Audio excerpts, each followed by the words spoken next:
آپ کو محسوس ہو رہا ہوتا ہے. آئی تھنک جب بھی ہم دوسرے لوگ بھی جو دیکھ رہے ہوتے ہیں آئی تھنک ان کے لیے بھی یہ وہی احساس ہوتا ہے اور وہی محسوس ہوتا ہے. کرنٹلی اگر ہم بات کرتے ہیں تو آئی تھنک ہم اپنے قومی کھیل سے بہت دور ہو گئے ہیں, اور آج اگر ہم دیکھتے ہیں تو وہ ہائی جو ہمارے پاس شاید 70s کے اندر موجود تھا وہ آج ہمارے پاس ہاکی میں موجود نہیں ہے. اگری کریں گے اس بات سے؟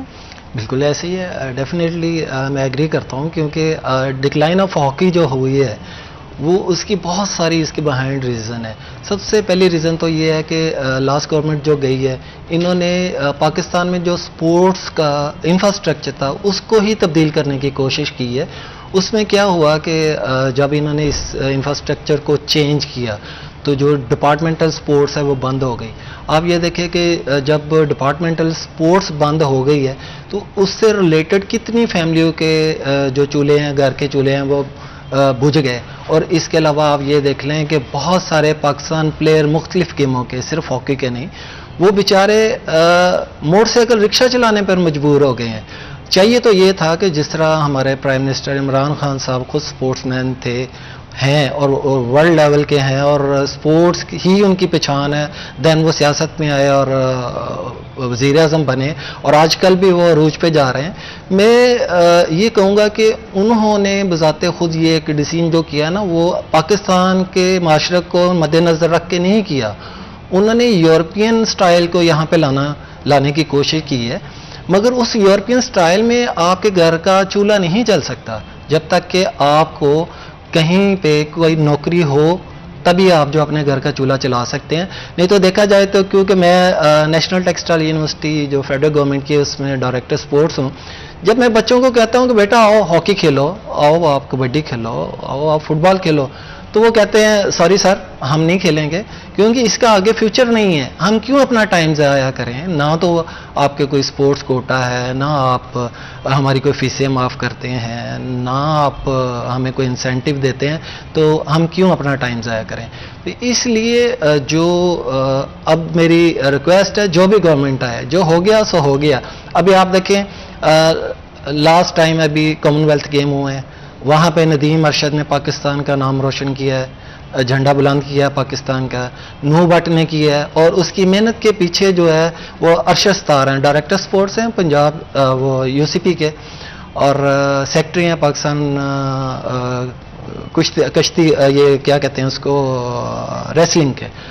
تو ابھی چاہیے تو ہمیں یہ ہے کہ جب ان لوگوں کو بلایا گیا, آپ یہ دیکھیں کہ وہاں پہ ان بیچاروں نے ریکویسٹ کی ہے سب نے, انہوں نے کہا پرائم منسٹر جو موجودہ ہیں شہباز شریف صاحب کو کہا کہ خدا کے لیے ہمارا جو ڈپارٹمنٹ ہے اس کو بحال کریں, ہمارے گھر کے چولہے تو چلیں.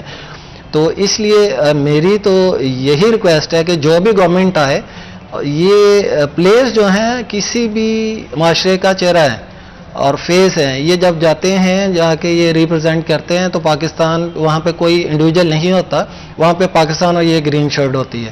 تو جتنی دیر تک ان کو اکنامیکلی سیٹسفیکشن نہیں ہوگی یہ رزلٹ نہیں دے سکیں گے. تو ابھی راؤ سلیم نوزم صاحب بیٹھے ہوئے ہیں ساتھ, یہ اولمپئنز ہیں اور یہ نیشنل بینک میں ایز اے اسپورٹس مین ان کی جاب ہوئی تھی, اور جتنے بھی بڑے بڑے اولمپئن ہیں یہاں پہ ہاکی کے, کرکٹ کے, فٹ بال کے, والی بال کے, ان کو دیکھ لیں وہ سب کے سب اسپورٹس بیسس پہ ہوئے ہیں, اور ان کا کرائٹیریا کیا ہوتا تھا, میٹرک اور ساتھ میں پاکستان کلر, وہ ایون کے گریڈ 17 میں بھی ہو سکتے تھے. اب حال یہ ہے کہ بندے جو ہیں وہ MA پڑھے بھی ہیں, MPhil بھی کیا ہوا ہے, بیچارے رول رہے ہیں. اگر کوئی ان کو لیتا ہے تو کانٹریکٹ بیس پہ لیتا ہے یا ڈیلی ویجز پہ لیتا ہے. جب ان کی ایج ہے کھیلنے کی وہ کھیلتے ہیں, اور خدا نہ خواستہ کوئی انجری ہو جائے تو اس بچے کا فیوچر تباہ ہو جاتا ہے, اس کی نوکری سیو نہیں ہے, تو وہ کیا کھیلے گا پاکستان کے لیے. آپ نے بالکل صحیح کہا کہ فائنینشیل ایسپیکٹ بڑا امپورٹنٹ ہوتا ہے. At the end of the day آپ ایز این ایڈلٹ آپ کے اوپر رسپانسبلٹیز ہوتی ہیں, وہ چاہے آپ سنگل ہوں یا آپ کی شادی ہو چکی ہو. At the end of the day either way آپ کے اوپر رسپانسبلٹی ضرور ہوتی ہے اپنے فائنانسز کو لے کر, اور وہ ایک بڑا امپورٹنٹ رول پلے کرتی ہے اس چیز میں کہ آپ کتنے کمیٹڈ اور ڈیڈیکیٹڈ ہوں گے کسی بھی اسپورٹ کی طرف. اسپیشلی راؤ صاحب آپ کے ایکسپیرینس میں آج اگر آپ دیکھتے ہیں ہاکی کے جو ڈائنامکس آج آپ کو نظر آتے ہیں ملک کے اندر, کس طرح سے پلیئرز کو فیور کیا جاتا ہے یا فیور نہیں کیا جاتا جس طرح سے 70s کے اندر یا 80s کے اندر کیا جاتا تھا. ایکچولی جو صحیح بات ہے وہ تو یہ ہے کہ کسی بھی اراء میں